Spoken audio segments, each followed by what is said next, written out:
Hello दोस्तों, मैं आपके सामने लेके आया हूँ इंजन कूलिंग सिस्टम के ऑब्जेक्टिव क्वेश्चंस।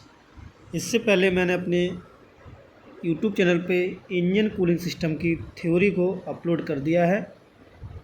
अगर आप लोगों ने उस वीडियो को नहीं देखा हो तो पहले आप उन वीडियो को देखिए, उसके बाद आप ऑब्जेक्टिव क्वेश्चन को देख सकते हैं। ठीक है, तो पहला क्वेश्चन हम लोग बात करते हैं। क्या कह रहा है कि इंजन कूलिंग सिस्टम का मुख्य कार्य क्या है।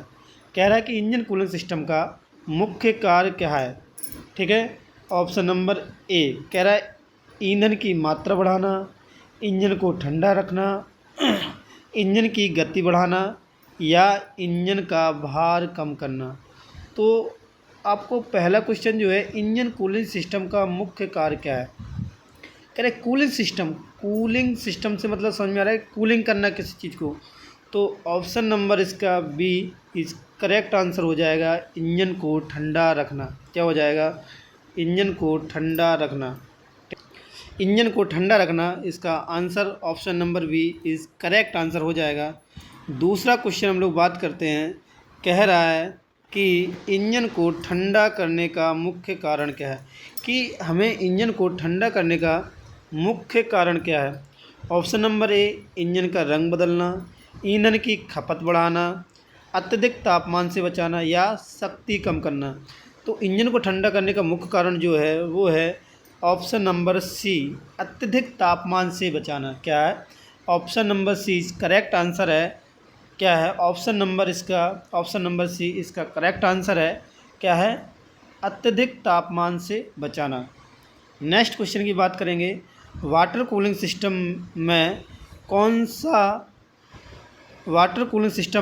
सा द्वारा प्रयोग होता है। मतलब कहने का मतलब है कि वाटर कूलिंग सिस्टम में कौन सा द्रव प्रयोग किया जाता है। कौन सा द्रव प्रयोग किया जाता है। पहला ऑप्शन नंबर ए है तेल, option number B gas, option number C पानी, ऑप्शन नंबर डी पेट्रोल। तो कह रहा है वाटर कूलिंग सिस्टम में कौन सा द्रव प्रयोग किया जाता है, आपको पता होना चाहिए। ऑप्शन नंबर इसका सी इज करेक्ट आंसर है, मतलब पानी। क्या है, द्रव के रूप में किसका प्रयोग करते हैं, पानी का प्रयोग किया जाता है। द्रव के रूप में किसका, पानी का प्रयोग किया जाता है। किसका, ऑप्शन नंबर बी इसका करेक्ट आंसर है। द्रव के रूप में किसका प्रयोग किया जाता है, पानी, वाटर कूलिंग सिस्टम में। क्वेश्चन नंबर 4 है एयर कूलिंग सिस्टम में गर्मी कैसे निकाली जाती है। जो एयर कूलिंग सिस्टम है उसमें उसकी जो हीट है यानी कि गर्मी है उसको कैसे निकाला जाता है, पानी से, हवा के प्रभाव से, तेल से या किसी रासायनिक से। तो इसका option number B correct answer हो जाएगा, हवा के प्रभाव से। किससे, हवा के प्रभाव से। ऑप्शन नंबर बी इसका करेक्ट आंसर हो जाएगा, हवा के प्रभाव से। देखो वाटर कूलिंग सिस्टम में पानी का प्रयोग करते हैं द्रव के रूप में, एयर कूलिंग सिस्टम में हवा का करते हैं। थोड़ा घुमा दिया क्वेश्चन को, तो वही कह रहा है कि एयर कूलिंग सिस्टम में गर्मी कैसे निकाली जाती है। ठीक है, तो हवा के प्रभाव से। रेडिएटर ऑप्शन क्वेश्चन नंबर 5 पे हम लोग आते हैं। कह रहा है रेडिएटर का मुख्य कार्य क्या है। जो हमारा रेडिएटर होता है उसका मुख्य कार्य क्या होता है, इंजन में ईंधन भेजना, गर्मी का अपसारण करना या इंजन को स्टार्ट करना। नेक्स्ट है पिस्टन की गति को नियंत्रित करना। कुछ क्या है, पिस्टन की गति को नियंत्रित करना। तो क्या कह रहा है रेडिएटर का मुख्य कार्य क्या होता है, तो गर्मी का अपसारण करना। ऑप्शन नंबर बी इसका करेक्ट आंसर हो जाएगा कि क्या रेडिएटर क्या कर रहा है, गर्मी का अपसारण कर लेता है। ठीक है, तो देखो रेडिएटर क्या करता है, अब मैंने इससे पहले वाटर कूलिंग सिस्टम को पढ़ाया था। तो वाटर कूलिंग सिस्टम में जब हमारा क्या होता है, रेडिएटर के अपर टैंक में गर्म पानी आता है, जब उसकी ट्यूब से हम उस गर्म पानी को प्रवाहित करते हैं तो वो ट्यूब्स क्या करती हैं, उस गर्मी को अपने आप में अवशोषित कर लेती हैं। क्या कर लेती हैं, अवशोषित कर लेती है, जिससे क्या होता है हमारा पानी ठंडा हो जाता है। तो वो क्या करती है, गर्मी को एक तरीके से अपसारण कर रही हैं। तो ऑप्शन नंबर बी इसका करेक्ट आंसर हो जाएगा। नेक्स्ट क्वेश्चन की बात करते हैं, रेडिएटर की नली किस पदार्थ से बनी होती है। क्वेश्चन नंबर 6 है जो रेडिएटर होती है उसकी नली किसकी बनी होती है।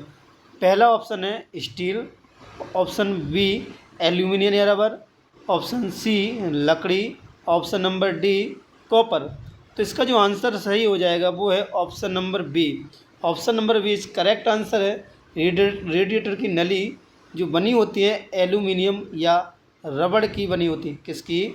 एल्यूमिनियम या रबड़ की इसकी रेडिएटर की नली बनी होती है। नेक्स्ट क्वेश्चन है, क्वेश्चन नंबर 7 है, कूलिंग फैन का कार्य क्या होता है? जो हमारा कूलिंग फैन होता है उसका कार्य क्या होता है? ऑप्शन नंबर ए, हवा को इंजन से बाहर निकालना। ऑप्शन नंबर बी, हवा को रेडिएटर से होकर प्रवाहित करना। ऑप्शन नंबर सी, तेल को पंप करना। ऑप्शन नंबर डी, ईंधन को छिड़काना। तो कूलिंग फैन क्या है? कूलिंग फैन ऑप्शन नंबर इसका बी करेक्ट आंसर हो जाएगा। हवा को रेडिएटर से होकर प्रवाहित करना। जो कूलिंग फैन होता है वो क्या करता है? जो हवा को बाहर से खींचता है, बाहर से खींचने के बाद कैसे रेडिएटर से होकर प्रवाहित करता है। जब रेडिएटर के ऊपर से हवा प्रवाहित होगी तभी तो हमारा पानी क्या होगा? ठंडा होगा। तो ऑप्शन नंबर बी इसका करेक्ट आंसर हो जाएगा। क्या हो जाए? ऑप्शन नंबर 20 का करेक्ट आंसर हो जाएगा। नेक्स्ट क्वेश्चन है, वाटर पंप का कार्य क्या है? जो हमारा वाटर पंप होता है उसका कार्य क्या होता है? ईंधन की आपूर्ति करना, कूलेंट को संचालित करना, सिलेंडर को साफ करना या दबाव बढ़ाना। तो वाटर पंप का जो काम होता है कूलिंग सिस्टम में कूलेंट को संचालित करना। ठीक है, कूलेंट को क्या करता है? ये संचालित करता है। ऑप्शन नंबर बी इसका करेक्ट आंसर है। नेक्स्ट क्वेश्चन की बात करते हैं, थर्मोस्टेट का उपयोग किस लिए किया जाता है? जो हमारा थर्मोस्टेट बल्ब है उसका उपयोग किस लिए किया जाता है? ऑप्शन नंबर ए, तापमान नियंत्रित करने के लिए। ऑप्शन नंबर बी, दबाव बढ़ाने के लिए। ऑप्शन नंबर सी, फैन की गति घटाने के लिए। ऑप्शन नंबर डी, तेल के स्तर को मापने के लिए।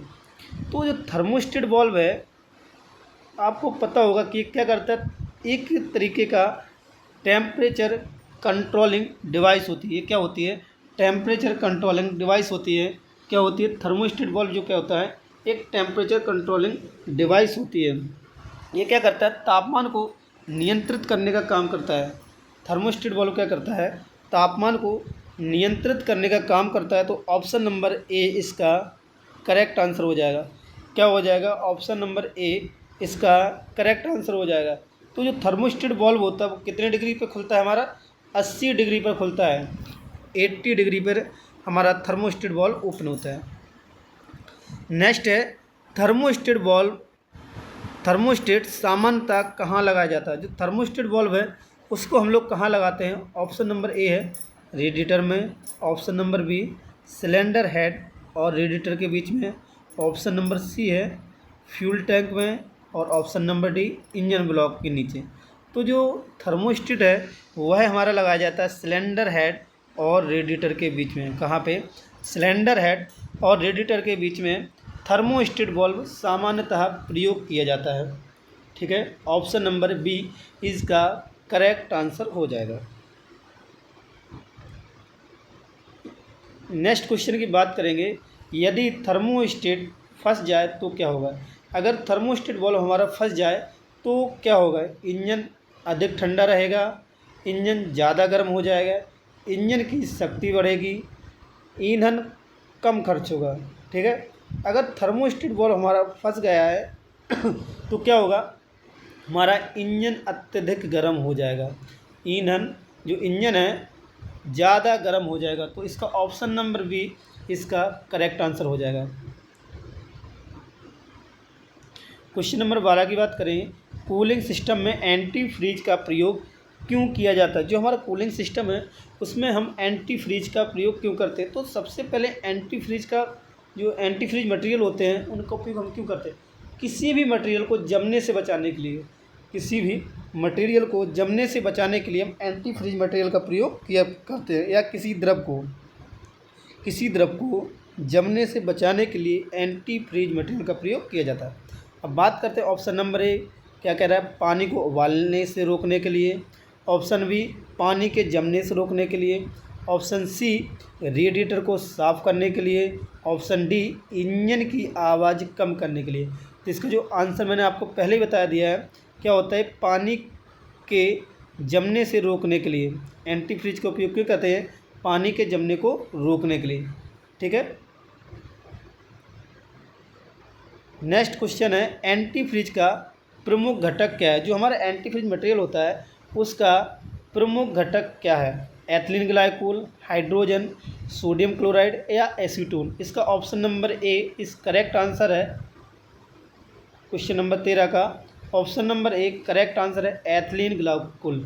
क्या है? एथिलीन ग्लाइकोल एंटीफ्रीज का जो मुख्य घटक होता है। क्या होता है?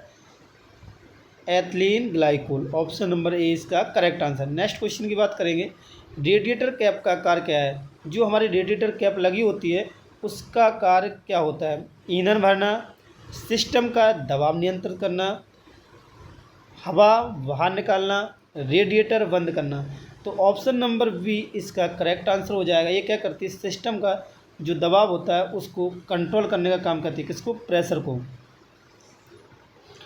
रेडिएटर में पानी की कमी होने पर क्या प्रभाव पड़ेगा? ऑप्शन नंबर ए इंजन ठंडा रहेगा, इंजन ज़्यादा गर्म होगा, इंजन बंद हो जाएगा, ऑप्शन नंबर डी कुछ नहीं होगा।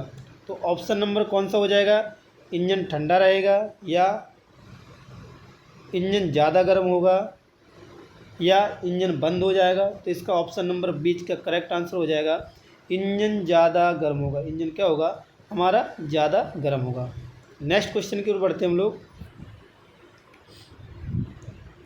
इंजन से अधिक गर्म होने को क्या कहते हैं? इंजन के अधिक गर्म होने को क्या कहते हैं? Over heating, overloading, option number C over cooling, option number D over speeding. तो श्योर सी बात है, अगर कोई चीज़ ज़्यादा हीट हो रही है तो हम क्या करेंगे? इंजन हमारा ओवर हीटिंग हो रहा है। ऑप्शन नंबर ए इसका करेक्ट आंसर हो जाएगा। एयर कूलिंग सिस्टम का उपयोग प्रायः किस में होता है? भारी ट्रक में, मोटरसाइकिल में, बस में या ट्रैक्टर में? तो जो एयर कूलिंग सिस्टम का उपयोग जो होता है, अगर आप लोगों ने मेरी थ्योरी क्लास देखी होगी तो उसमें मैंने बता रखा है एयर कूलिंग सिस्टम का प्रयोग किया जाता है मोटरसाइकिल में। किस में? मोटरसाइकिल में। ऑप्शन नंबर बी इसका करेक्ट आंसर हो जाएगा। मोटरसाइकिल में एयर कूलिंग सिस्टम का प्रयोग किया जाता है। वाटर कूलिंग सिस्टम का प्रयोग प्रायः, मतलब ये कह रहा है कि वाटर कूलिंग सिस्टम का प्रयोग हम कहाँ करते हैं? हवाई जहाज़ में, कारों में, साइकिल में या पंखों में? देखो हवाई जहाज़ में करेंगे नहीं, क्योंकि हवाई जहाज़ कहाँ? आसमान में उड़ता है, तो वहाँ पे किसका उपयोग होगा? जहाँ तक होगा एयर कूलिंग का। कार, उसका साइकिल में तो किसी कूलिंग सिस्टम की जरूरत पड़ती नहीं है। पंखे में, यानी कि ऑप्शन नंबर बी इसका करेक्ट आंसर हो जाएगा, कारों में। रेडिएटर के दो मुख्य भाग होते हैं। ऑप्शन नंबर बी इनलेट और outlet, option number B tank और core, option number C base और cover, option number D pipe और फैन। क्वेश्चन नंबर 19 का जो आंसर होगा टैंक और कोर। क्या हो जाएगा? टैंक और कोर रेडिएटर के मुख्य दो भाग होते हैं। नेक्स्ट क्वेश्चन है, रेडिएटर का कोर भाग किससे बना होता है? जो रेडिएटर होता है उसका कोर भाग किससे बना हुआ रहता है? ऑप्शन नंबर ए तांबा या एल्यूमिनियम, ऑप्शन नंबर बी लकड़ी, option number C plastic, option number D लोहा। तो इसकी जो कोर बनी होती है वो तांबा या एल्यूमिनियम से बनी होती है। किससे? तांबा या एल्यूमिनियम से बनी होती है। ऑप्शन नंबर ए इसका करेक्ट आंसर हो जाएगा। नेक्स्ट क्वेश्चन की बात करते हैं, इंजन ठंडा होने पर थर्मोस्टेट क्या करता है? अगर आपका इंजन ठंडा है तो थर्मोस्टेट क्या करता है? बंद रहता है, खुल जाता है, दबाव बढ़ाता है या फैन चलाता है? ऑप्शन नंबर ए इसका करेक्ट आंसर हो जाएगा, बंद रहता है। क्या रहता है? ये बंद रहता है। अगर इंजन ठंडा है तो थर्मोस्टेट वाल्व बंद रहेगा। नेक्स्ट क्वेश्चन है 22 नंबर, इंजन गर्म होने पर थर्मोस्टेट खुल जाता है। ऑप्शन नंबर बी इसका करेक्ट आंसर हो जाएगा, क्योंकि इंजन अगर ठंडा है तो बंद रहेगा और अगर इंजन गर्म हो रहा है तो थर्मोस्टेट वाल्व खुल जाएगा। कितने टेम्परेचर खुलेगा? 80 डिग्री सेल्सियस पे थर्मोस्टेट वाल्व खुल जाता है। क्वेश्चन नंबर 23 है, रेडिएटर में फिन्स का कार्य क्या है? जो रेडिएटर होता है उसमें फिन्स हमारी किस किस प्रकार भूमिका निभाती हैं? ऑप्शन नंबर ए है हवा को रोकना, ऑप्शन नंबर बी गर्मी का अपसारण बनाना, ऑप्शन नंबर सी पानी रोकना, ऑप्शन नंबर डी इंजन चलाना। तो इसका जो आंसर हो जाएगा ऑप्शन नंबर बी गर्मी का अपसारण बढ़ाना। नेक्स्ट क्वेश्चन है, रेडिएटर में लीकेज होने पर क्या होगा। अगर रेडिएटर में क्या हो रहा है, लीकेज हो रहा है, तो उसमें क्या होगा। ऑप्शन नंबर ए, कूलेंट कम हो जाएगा। ऑप्शन नंबर बी, इंजन ठंडा रहेगा। ऑप्शन नंबर सी, तेल बढ़ जाएगा। ऑप्शन नंबर डी, कोई प्रभाव नहीं होगा। तो इसका ऑप्शन नंबर ए इसका करेक्ट आंसर हो जाएगा। क्या हो जाएगा, कूलेंट कम हो जाएगा। क्या हो जाएगा, हमारा इंजन का कूलेंट कम हो जाएगा अगर रेडिएटर में लीकेज हो रहा है। नेक्स्ट क्वेश्चन है, रेडिएटर फैन सामान्यतः किससे चलाया जाता है। जो हमारा रेडिएटर फैन होता है उसको किससे चलाया जाता है, इंजन बेल्ट से, इलेक्ट्रिक मोटर से, या दोनों से, या हवा से। तो रेडिएटर फैन को हम, जो रेडिएटर फैन होता है उसको हम इंजन बेल्ट से भी चला सकते हैं और इलेक्ट्रिक मोटर, यानी कि ऑप्शन नंबर सी इसका करेक्ट आंसर हो जाएगा, दोनों से। किससे, दोनों से ही हम इसको चला सकते हैं, किसको, रेडिएटर फैन को। नेक्स्ट क्वेश्चन की हम बात करेंगे, अधिक कूलेंट दबाव का परिणाम क्या होगा। अधिक जो कूलेंट दबाव है उसका परिणाम क्या होगा। तापमान बढ़ेगा, ऑप्शन नंबर ए। दूसरा है, उबलने का बिंदु बढ़ेगा। ऑप्शन नंबर सी है, जमने का बिंदु घटेगा। ऑप्शन नंबर डी है, ईंधन बचेगा। इसका ऑप्शन नंबर बी हो जाएगा करेक्ट आंसर, उबलने का बिंदु बढ़ेगा। उबलने का बिंदु क्या होता है, बॉइलिंग टेम्परेचर। क्या होता है, जो बॉइलिंग पॉइंट होता है, बॉइलिंग पॉइंट क्या होगा, उसका बढ़ जाएगा। नेक्स्ट क्वेश्चन की बात करेंगे, वाटर जैकेट कहाँ स्थित होती हैं। क्वेश्चन नंबर 27 हमारा क्या कह रहा है कि वाटर जैकेट कहाँ स्थित होती है। हमें लोकेशन बतानी किसकी, वाटर जैकेट की।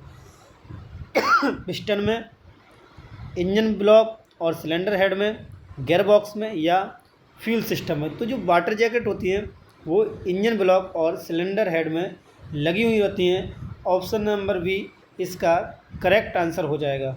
नेक्स्ट क्वेश्चन की बात करेंगे 28 नंबर, कूलिंग सिस्टम की नियमित जांच क्यों आवश्यक है। इंजन जीवन बढ़ाने के लिए, शक्ति बढ़ाने के लिए, तापमान बढ़ाने के लिए, या ईंधन व्यर्थ करने के लिए। ठीक है, ऑप्शन नंबर डी किया है, ईंधन व्यर्थ करने के लिए। अगर हम कूलिंग सिस्टम की नियमित जांच करेंगे तो क्या होगा, जो इंजन है उसका जीवन क्या होगा, बढ़ जाएगा। क्या हो जाएगा, इंजन का जीवन बढ़ जाएगा। गर्मी निकलना क्वेश्चन 29 का कह रहा है, रेडिएटर फिन्स पर धूल जमने से क्या होता है। अगर रेडिएटर फिन्स पर, जो रेडिएटर की फिन्स होती हैं, अगर उस पर धूल जम गई है तो क्या होगा, गर्मी निकलना कठिन हो जाएगा, कूलिंग बढ़ती है, इंजन बंद हो जाएगा, या थर्मोस्टेट खराब हो जाएगा। तो इसका क्या होगा, ऑप्शन नंबर ए इसका करेक्ट आंसर है, गर्मी निकलना कठिन हो जाता है। अगर रेडिएटर पे की जो फिन्स है उस पर धूल मिट्टी डस्ट अगर जमी पड़ी है तो क्या होगा, इंजन की गर्मी है जो उसको निकलना क्या होगा, कठिन होगा। वो किसी प्रकार से बाहर नहीं निकल पाएगी। अगर गर्मी बाहर नहीं निकल पाएगी तो हमारा इंजन क्या होगा, ओवरहीट करेगा। क्वेश्चन नंबर 30 है, इंजन का सामान्य कार्य तापमान क्या होता है। जो इंजन का सामान्य तापमान है वह कितना होता है, 40 से 50 degree Celsius. Option number B 80 से 90 degree Celsius. Option number C 20 से 30 degree Celsius. Option number D 100 से 120 डिग्री सेल्सियस। तो जो इंजन का सामान्य कार्य तापमान होता है वह 80 से 90 डिग्री सेल्सियस होता है। कितना होता है, 80 से 90 डिग्री सेल्सियस होता है। नेक्स्ट क्वेश्चन है, एयर कूलिंग में उपयोग होता है। जो हमारा एयर कूलिंग सिस्टम में उसमें क्या उपयोग किया जाता है। Fan, option number A fan. Option number B compressor. Option number C turbine. Option number D vacuum. तो एयर कूलिंग सिस्टम में फ़ैन का प्रयोग किया जाता है। ऑप्शन नंबर ए इसका करेक्ट आंसर हो जाएगा। नेक्स्ट क्वेश्चन की बात करते हैं, ओवर कूलिंग से क्या प्रभाव होता है। जो ओवर कूलिंग होती है इंजन में तो उससे क्या प्रभाव पड़ता है। ऑप्शन नंबर ए शक्ति बढ़ती है। ऑप्शन नंबर बी ईंधन की खपत बढ़ती है। ऑप्शन नंबर बी तापमान स्थिर रहता है। या ऑप्शन नंबर बी उत्सर्जन कम होता है। तो इसका जो आंसर हो जाएगा ऑप्शन नंबर बी ईंधन की खपत बढ़ेगी।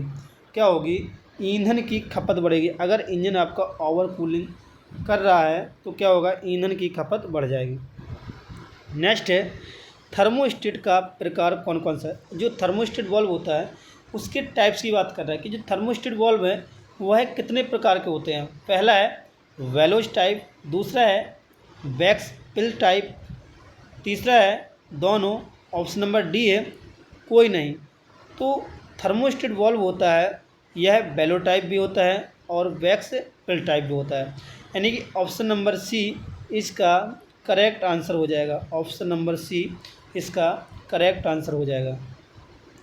नेक्स्ट क्वेश्चन है रेडिएटर कैप सामान्यतः कितने दबाव के लिए डिजाइन किया जाता है। जो रेडिएटर कैप होता है उसके बारे में बात कर रहे हैं, वह कितने दबाव के लिए डिजाइन किया जाता है। Option number 1 1 PSI, option number B 10 से 15 PSI, option number C 50 PSI, option number D 100 PSI।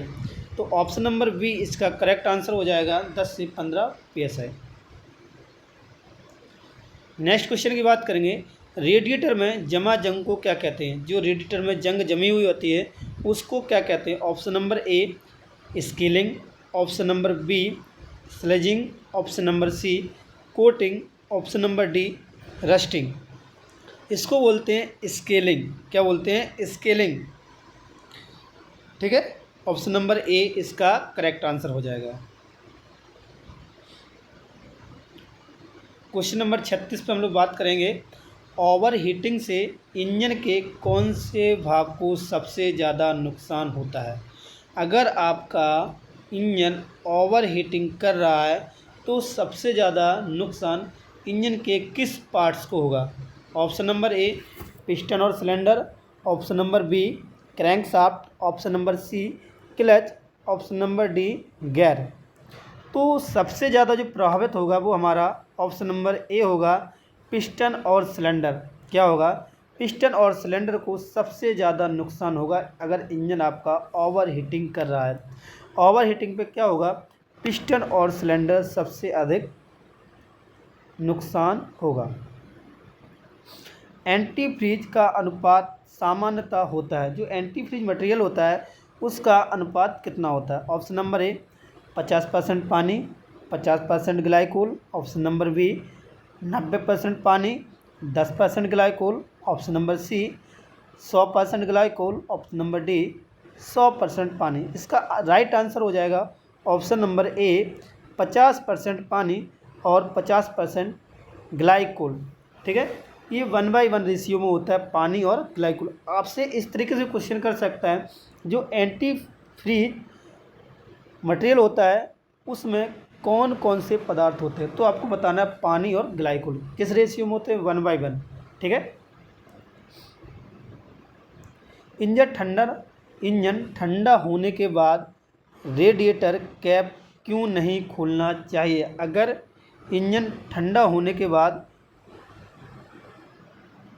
अरे यार इंजन ठंडा नहीं है, गलत क्वेश्चन है। इंजन गर्म होगा, यहाँ पे क्या होगा, इंजन गर्म होने के बाद होगा। क्वेश्चन गलत है, मिस टाइप है। इंजन ठंडा होने के बाद रेडिएटर कैप क्यों नहीं खोलना चाहिए, नहीं नहीं। और ये क्वेश्चन हो जाएगा इंजन गर्म होने के बाद, ठंडा नहीं होगा। यहाँ पे क्या होगा, इंजन गर्म होने के बाद रेडिएटर कैप को क्यों नहीं खोलना चाहिए। क्या हो जाएगा, इसको मिस प्रिंट है, गर्म होगा यहाँ पर। ठीक है, मैं ठंडा हटा दे रहा हूँ। इंजन गर्म होने के बाद रेडिएटर कैप क्यों नहीं खोलना चाहिए। ऑप्शन नंबर ए दबाव बढ़ जाता है, ऑप्शन नंबर बी तापमान कम होता है, ऑप्शन नंबर सी जलने का खतरा होता है, ऑप्शन नंबर डी फैन रुक जाता है। तो ऑप्शन नंबर सी इसका करेक्ट आंसर हो जाएगा। क्या होता है, जलने का खतरा होता है। अगर इंजन गर्म अवस्था में है, अगर आप उसकी रेडिएटर कैप को खोलेंगे तो क्या होगा, हमें जलने का खतरा रहेगा। नेक्स्ट क्वेश्चन है कूलेंट रिजर्व टैंक का कार्य क्या होता है। कह रहा है जो कूलेंट रिजर्व टैंक होता है उसका कार्य क्या होता है। ऑप्शन नंबर ए है अतिरिक्त कूलेंट संग्रहित करना, ईंधन संग्रह करना, ऑप्शन नंबर सी तेल संग्रह करना, ऑप्शन नंबर डी पानी उबालना। इसका हो जाएगा ऑप्शन नंबर ए अतिरिक्त कूलेंट संग्रह करना। देखो coolant reserve tank, reserve tank मतलब क्या है कि वो पहले से ही किसी चीज़ को क्या रिजर्व कर रहा है, किसको, कूलेंट को, कूलेंट को क्या कर रहा है, रिजर्व कर रहा है। तो ऑप्शन नंबर ए इसका करेक्ट आंसर हो जाएगा। अतिरिक्त, जो हमारा अतिरिक्त कूलेंट होता है उसको क्या करता है, यह संग्रहित करने का काम करता है। संग्रहित का मतलब होता है इकट्ठा करने का काम करता है, ठीक है। क्वेश्चन नंबर 40 की हम बात करेंगे, कूलेंट बदलने का आदर्श समय क्या होता है। क्वेश्चन नंबर 40 क्या कह रहा है कि कूलेंट को बदलने का जो एक नियमित समय होता है वह कितना होता है। Option number A 5,000 kilometre, option number B 20,000 से 30,000 kilometre, option number C 50,000 kilometre, option number D कभी नहीं। ऑप्शन नंबर बी इसका करेक्ट आंसर हो जाएगा। 20,000 से 30,000 किलोमीटर पर आप कूलेंट को बदल सकते हैं। कितने, 20,000 से 30,000 किलोमीटर पे। नेक्स्ट क्वेश्चन है, वाटर पंप किस प्रकार का होता है। जो हमारा वाटर पंप होता है जो कूलिंग सिस्टम में, वह किस प्रकार का वाटर कूलिंग सिस्टम का हम लोग प्रयोग करते हैं। ऑप्शन नंबर ए है centrifugal pump, option number B reciprocating pump, option number C gear pump, या option number D vane pump. तो वाटर कूलिंग सिस्टम में हम लोग जिस प्रकार के वाटर पंप का प्रयोग करते हैं वह होता है हमारा सेंट्रीफ्यूगल पंप। ऑप्शन नंबर ए इसका करेक्ट आंसर होता है, हो जाएगा। क्या होता है, सेंट्रीफ्यूगल पंप। कौन सा होता है, सेंट्रीफ्यूगल पंप इसका करेक्ट आंसर हो जाएगा। क्वेश्चन नंबर 42 की हम बात करेंगे, कूलिंग सिस्टम में दबाव क्यों बनाया जाता है। जो हमारा कूलिंग सिस्टम होता है उसमें हम दबाव क्यों बनाया जाता है।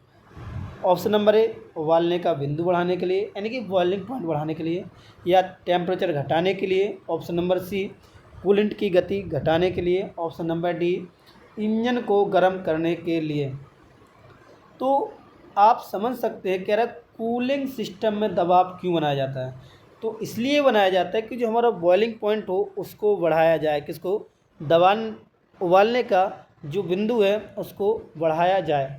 नेक्स्ट क्वेश्चन की हम बात करेंगे, इंजन में अधिक तापमान से क्या होता है। अगर आपका इंजन अधिक तापमान है तो क्या होगी। ऑप्शन नंबर ए दक्षता बढ़ती है, ऑप्शन नंबर बी नॉकिंग होती है, ऑप्शन नंबर बी सी ईंधन की बचत होती है, ऑप्शन नंबर बी तेल जमता है। ऑप्शन नंबर डी कह रहा है तेल जमता है। तो इसका जो ऑप्शन नंबर बी इसका करेक्ट आंसर है, क्या होगा, नॉकिंग होगा। अगर इंजन अधिक गर्म हो रहा है या इंजन का अधिक तापमान है तो इंजन के अंदर क्या होगी, नॉकिंग होगी। नॉकिंग मतलब क्या था, शोर होगा, ठीक है। तो दोस्तों मैं आप लोगों को इंजन कूलिंग सिस्टम की वीडियो बता रहा हूँ, समझा रहा हूँ। अगर आपको इस चैनल पे चीज़ें अच्छे से समझ में आ रही हों तो आप हमारे चैनल को प्लीज़ सब्सक्राइब कीजिए, कमेंट कीजिए, और किसी जो टॉपिक पे आप वीडियो चाहते हैं उस टॉपिक को भी कमेंट कर सकते हैं। उस टॉपिक पे मैं प्रॉपर वीडियो भी बनाऊंगा, ठीक है। ज़्यादा से ज़्यादा शेयर कीजिए और सब्सक्राइब कीजिए। क्वेश्चन नंबर 34 की हम लोग बात करेंगे, कूलिंग फिन्स का निर्माण किस धातु से किया जाता है। जो कूलिंग की जो फिन्स होती हैं वह किसकी बनी होती हैं। क्वेश्चन नंबर 44 है, जो कूलिंग फिन्स होती हैं वह किस धातु की बनी होती है। ऑप्शन नंबर ए है एल्यूमिनियम, ऑप्शन नंबर बी तांबा, ऑप्शन नंबर सी लोहा, option number D steel. Option number ए इसका करेक्ट आंसर हो जाएगा एल्यूमिनियम। जो कूलिंग फिन्स होती हैं वह किसकी बनी होती हैं, वह एल्यूमिनियम की बनी होती हैं। क्वेश्चन नंबर 45 है, एयर कूल्ड इंजन में फिन्स का रंग होता है। जो फिन्स का रंग है वो सामान्यतः होता है किसमें, एयर कूलिंग सिस्टम में। क्वेश्चन नंबर 45 काला होता है, सफ़ेद होता है, नीला होता है या लाल होता है। एयर कूल्ड इंजन में जो फिन्स होती हैं उसका जो रंग होता है, ऑप्शन नंबर ए कह रहा है काला होता है, ठीक है। इस क्वेश्चन में थोड़ा मुझे सस्पेंस है आंसर में, ठीक है, देख लेंगे जो भी हो। अभी तो आप ऑप्शन नंबर ए लगाइए, ऑप्शन नंबर ए है काला होता है। नेक्स्ट क्वेश्चन की बात करेंगे, एयर कूलिंग में क्वेश्चन नंबर 46 कह रहा है, रेडिएटर में कौन सी गंदगी जमा होती है। जो रेडिएटर होता है उसमें कौन सी गंदगी जमा होती है? जंग, option number B scale, option number B, option number C sludge, option number B D उपरोक्त सभी। इसका जो करेक्ट आंसर हो जाएगा वह हो जाएगा उपरोक्त सभी। रेडिएटर में जंग भी हो सकती है, स्केल भी हो सकती है और स्लज भी हो सकता है। यह तीनों प्रकार की गंदगी क्या हो सकती है? रेडिएटर में उपस्थित हो सकती हैं। नेक्स्ट क्वेश्चन है कूलेंट का घनत्व सामान्यतः पानी से अधिक, पानी से कम, समान या कोई नहीं। क्वेश्चन नंबर 47 कह रहा पानी जो कूलेंट होता है उसका जो डेंसिटी होती है वह कैसी होती है? किससे? पानी से। तो पानी से क्या होती है? अधिक होती है। ऑप्शन नंबर ए इसका करेक्ट आंसर है। ठीक है। नेक्स्ट क्वेश्चन है रेडिएटर के नीचे कौन सा भाग होता है? जो रेडिएटर होता है उसके नीचे कौन सा भाग होता है? Option number A lower tank, option number B upper tank, option number C core, option number D fins. तो क्वेश्चन नंबर 48 है, इसका क्या हो जाएगा? Lower tank. रेडिएटर के निचले हिस्से में जो भाग होता है हमारा लोअर टैंक होता है। क्या होता है? Lower tank. ऑप्शन नंबर ए इसका करेक्ट आंसर हो जाएगा। क्वेश्चन नंबर 49 है रेडिएटर की सफाई के लिए क्या प्रयोग किया जाता है? जो रेडिएटर होता है उसकी सफाई के लिए हम किसका प्रयोग करते हैं? Option number A distil water, option number B acid, option number C तेल, ऑप्शन नंबर डी डीजल।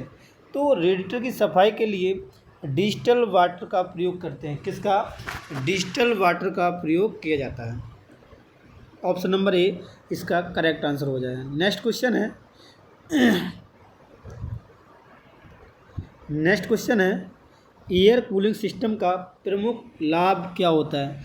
जो एयर कूलिंग सिस्टम है उसका प्रमुख लाभ क्या होता है? हल्का वजन और कम रखरखाव, ऑप्शन नंबर बी महंगा और भारी, ऑप्शन नंबर डी जटिल डिजाइन और ऑप्शन नंबर डी कम दक्षता। तो इसका हो जाएगा ऑप्शन नंबर ए सही हो जाएगा, हल्का वजन और कम रखरखाव। थैंक यू दोस्तों। इस सीरीज में मैंने आपके इंजन कूलिंग सिस्टम के 50 MCQ क्वेश्चन कराए हैं जो वेरी मोस्ट इम्पोर्टेंट है किसी भी परीक्षा के लिए। ठीक है। अगर आपको हमारा चैनल पसंद आया हो तो सब्सक्राइब कीजिए। Thank you.